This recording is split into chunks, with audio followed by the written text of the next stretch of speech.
understanding about dreams is that interesting dreams may be travels. You go somewhere or someone visits you in your dream. I mean, it's transpersonal, not just personal. It's not just about what's going on in the bargain basement of your personal subconscious. You get out there. You travel beyond the body and the brain in a routine sense, and the places that you go might include places where the dead are alive. They might include places where you're living that parallel life in this world. They might include places where you seem to be in the situation of someone who's living in another world altogether, in another star system maybe, or in a past life or a future life, and you seem to be with that person in their situation, in their body sometimes, or at least observing them. And I think that dreaming, in this sense, is our royal road to understanding the greater reality. I mean, with or without a discipline, with or without a training or a philosophy about these things, we do it every night. Even the guy who says, I don't dream, meaning he doesn't remember dreams, because we all dream.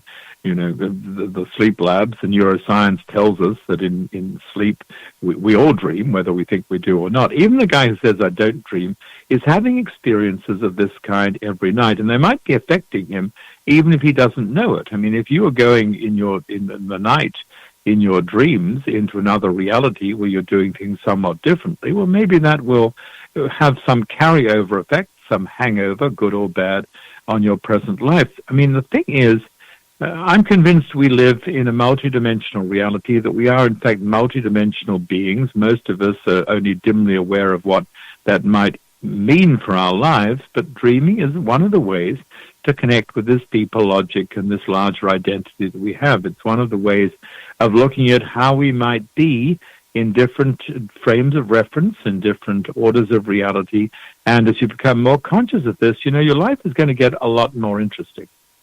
Oh, yeah. You know, I was just talking to one of my guests here a couple of weeks ago, Robert. You know, I had like this one dream that I was going to go with my wife into this department store.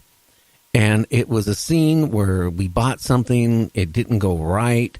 And in my dream, I saw the guy, I saw, everything was going to happen. I knew his name, and then we go into that department store. I'd never seen the guy before, but as soon as I walked in, I had that feeling like I'd seen this guy before.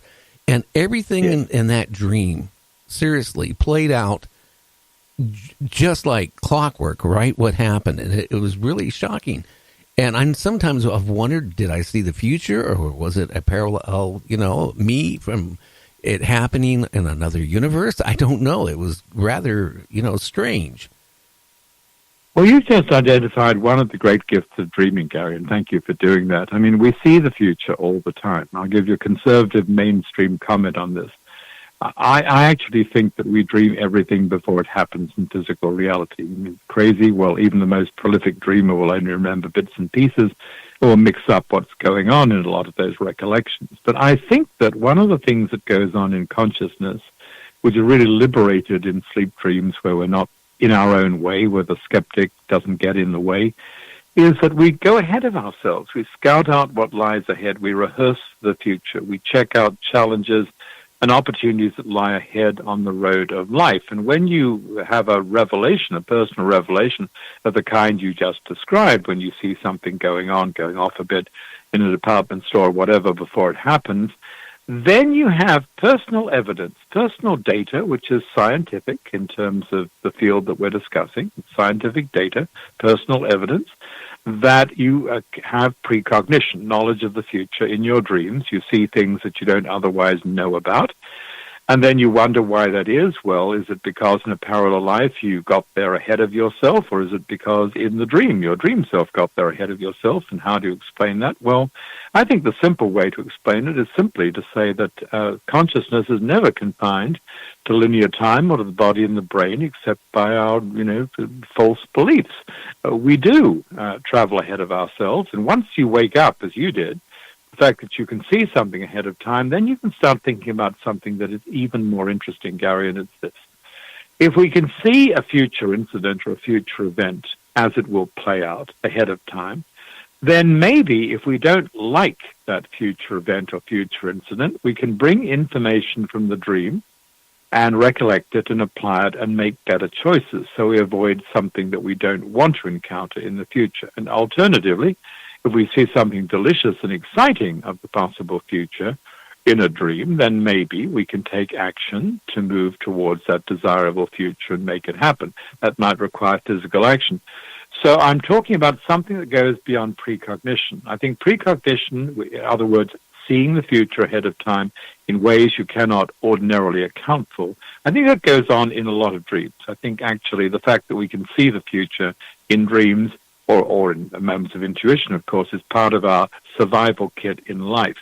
But even more interesting than seeing the future is waking up to the fact that if you can see something that lies ahead, you might be able to take action to make a better choice and improve the future, to make a better future. I couldn't be talking to you right now, for example, if I had not, to my certain knowledge, avoided death on the road 3 times, because I dreamed of situations in which I was likely to be in a fatal accident. I came back from the dream, gathered information from those dreams and applied it and avoided death on the road. I mean, this is pretty serious stuff. This is life or death stuff. On a smaller scale, I can think of occasions when I could not be heard in an auditorium in a dream because the air conditioning was so noisy, it was too hot to open the windows. But by harvesting information from the dream, I was able to identify that difficult lecture situation, have my lecture moved to a place where the AC was not in the way. So we're talking now about a range of options that dreams give us, about approaching the future with better knowledge about what lies ahead and with the ability to choose better ways of dealing with situations that might arise. Let me make an even larger point, Gary. We are time travelers in our dreams. Many of the stories and mysterious realities are about this. We travel into the possible future. We also travel into the past. We go back to earlier scenes in our life. Many people are aware of that. You're back in the place you used to work. You're back with your former partner. You're back in grandma's house.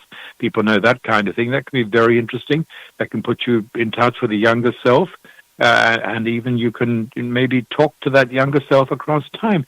And then we find ourselves in what people regard as past lives, in other situations, where there are dramas that are going on that are relevant to us now.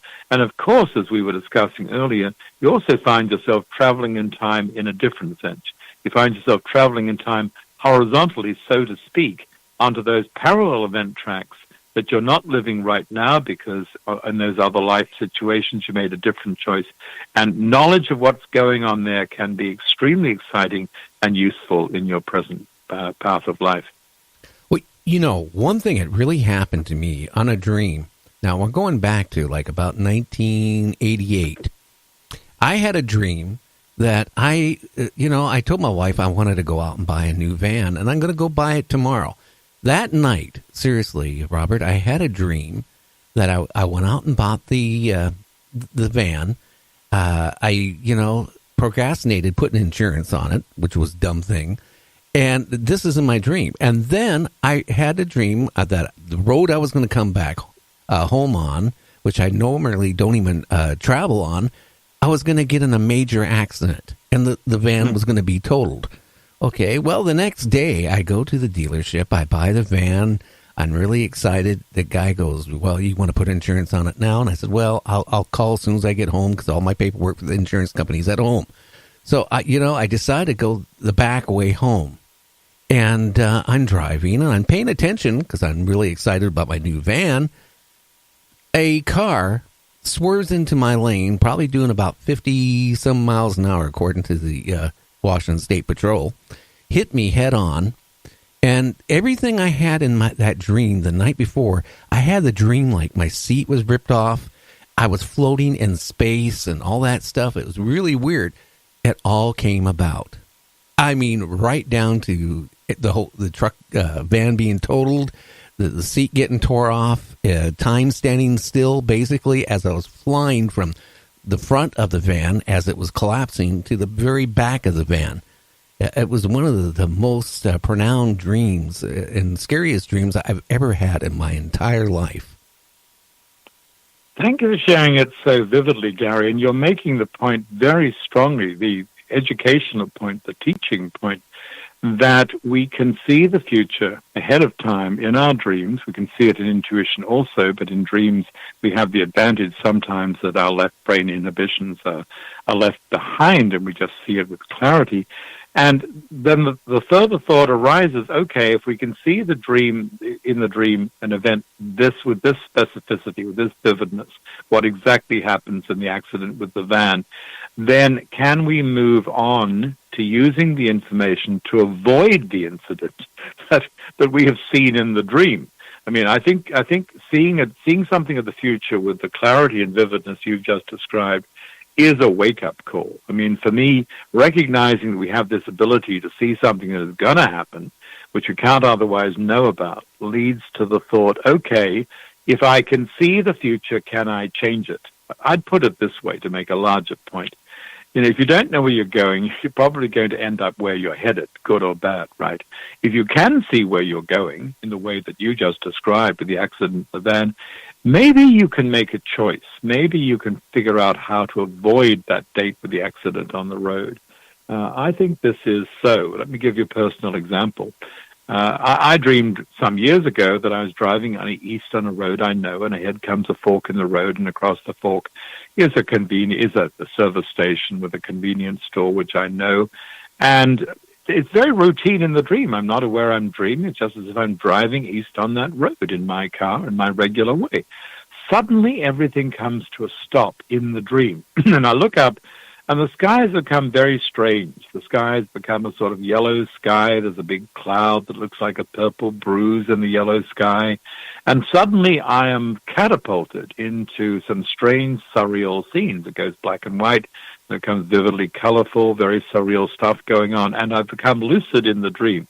In other words, I'm aware that I'm not in ordinary reality. I'm somewhere else. And I realize inside the dream activity, this surrealist, vivid, black and white to color, back and forth stuff, I start thinking I'm in the afterlife. I mean, I've just died. I mean, I'm going through some very wild bardo transitions, afterlife transitions that I don't understand. And as I begin to surface from the dream, I don't run away from the dream at all. I'm inside the dream and I want to understand it. I'm thinking, I better get this straight. I better get this clear because I seem to have been thrown into an afterlife situation that I'm not prepared for. So as I surface from the dream, I'm making it my intention to remember exactly where the action stopped, the moment when I seem to be thrown into an unwanted afterlife situation. That fork in that road, the service station beyond the fork in the road. So I make a travel advisory from my dream episode. The travel advisory is I will be very careful approaching that fork in that road driving east. And 2 weeks later, Gary, I'm on that road driving east, and there's a big brown UPS truck on a double yellow on the right, blocking my view of the road ahead.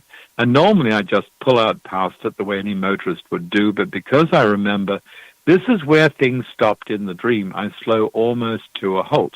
And because I do that, I miss the head-on collision with the 18-wheeler coming down the hill at 60 miles an hour in a 30-mile-per-hour zone.